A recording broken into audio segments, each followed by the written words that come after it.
Goresan di mobil Jaguar mewah. Tersebutlah seorang pengusaha muda dan kaya. Ia baru saja membeli mobil mewah, sebuah Jaguar yang mengkilap. Kini sang pengusaha sedang menikmati perjalanannya dengan mobil baru itu. Dengan kecepatan penuh, dipacunya kendaraan itu mengelilingi jalanan tetangga sekitar dengan penuh rasa bangga dan prestis. Di pinggir jalan, tampak beberapa anak yang sedang bermain sambil melempar sesuatu. Namun, karena berjalan terlalu kencang, tak terlalu diperhatikannya anak-anak itu. Tiba-tiba, dia melihat seorang anak kecil melintas dari arah mobil-mobil yang diparkir di jalan, tapi bukan anak-anak yang tampak melintas sebelumnya. Ternyata ada sebuah batu seukuran kepalan tangan yang menimpa Jaguar itu yang dilemparkan si anak itu. Sisi pintu mobil itu pun koyak, tergores batu yang dilontarkan seseorang. Cii, ditekannya rem mobil kuat-kuat. Dengan geram, dimundurkannya mobil itu menuju tempat arah batu itu dilemparkan. Jaguar yang tergores bukanlah perkara sepele. Apalagi, kecelakaan itu dilakukan oleh orang lain. Begitu pikir sang pengusaha dalam hati. Amarahnya memuncak. Dia pun keluar mobil dengan tergesa-gesa. Ditariknya anak yang dia tahu telah melempar batu ke mobilnya, dan dipojokkannya anak itu pada sebuah mobil yang diparkir. Apa yang telah kamu lakukan? Lihat perbuatanmu pada mobil kesayanganku. Lihat goresan itu. Teriaknya sambil menuju goresan di sisi pintu. Kamu tentu paham, mobil baru Jaguarku ini akan butuh banyak ongkos di bengkel untuk memperbaikinya. Ujarnya lagi dengan kesal dan geram, tampak ia memukul anak itu. Si anak tampak menggigil ketakutan dan pucat dan berusaha meminta maaf. Maaf pak, maaf, saya benar-benar minta maaf. Sebab saya tidak tahu lagi harus melakukan apa. Air mukanya tampak ngeri dan tangannya bermohon ampun. Maaf pak, aku melemparkan batu itu karena tak ada seorang pun yang mau berhenti. Dengan air mata yang mulai berjatuhan di pipi dan leher, anak tadi menunjuk ke suatu arah di dekat mobil-mobil parkir tadi.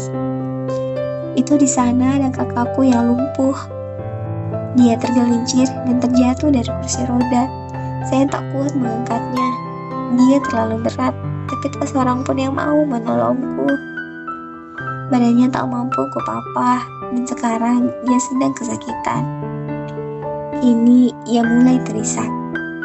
Dipandanginya pengusaha tadi. Matanya berharap pada wajah yang mulai tercenung itu. Maukah Bapak membantuku mengangkatnya ke kursi roda?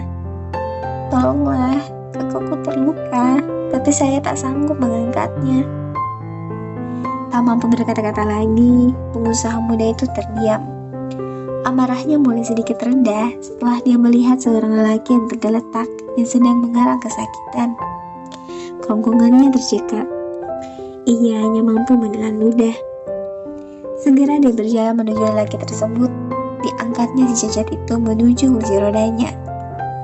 Kemudian, diambilnya sapu tangan mahal miliknya untuk mengusap luka di lutut yang memar dan tergores, seperti sisi pintu Jaguar kesayangannya. Setelah beberapa saat, kedua anak itu pun berterima kasih dan mengatakan bahwa mereka akan baik-baik saja. Terima kasih Pak, dan semoga Tuhan akan membalas perbuatan Bapak. Keduanya berjalan beriringan, meninggalkan pengusaha yang masih nadar, menatap kepergian mereka.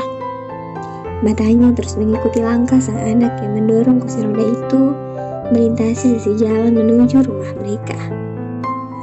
Berbalik arah, pengusaha tadi berjalan sangat perlahan menuju Jaguar miliknya. Ditelusurinya pintu Jaguar barunya tak tergores itu oleh lemparan batu tersebut, sambil merenungkan kejadian yang baru saja dilewatinya. Kerusakan yang dialaminya bisa jadi bukanlah hal sepele, Tapi pengalaman tadi menghentakkan perasaannya.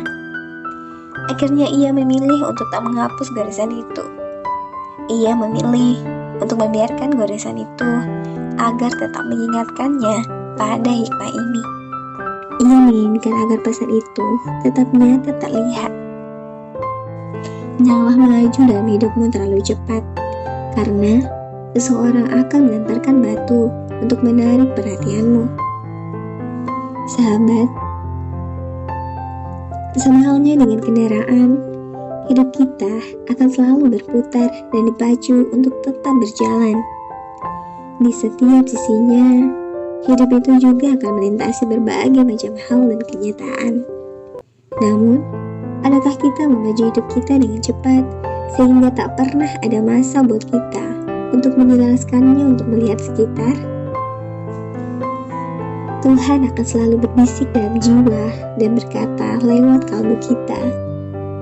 Kadang kita memang tak punya waktu untuk mendengar, menyimak, dan menyadari setiap ujarannya. Kita kadang memang terlalu sibuk dengan bermacam urusan, memacu hidup dengan penuh nafsu, hingga terlupa pada banyak hal yang melintas. Sahabat, kadang memang ada yang akan melemparkan batu buat kita, agar kita mau dan bisa berhenti sejenak. Semuanya terserah pada kita.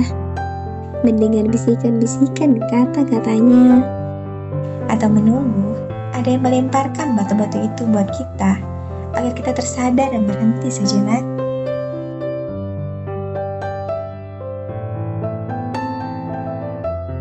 Sahabat, yuk bersama kita sebarkan kebaikan dan energi positif dengan cara klik like, comment, share, subscribe, dan nyalakan notifikasinya ya. Terima kasih.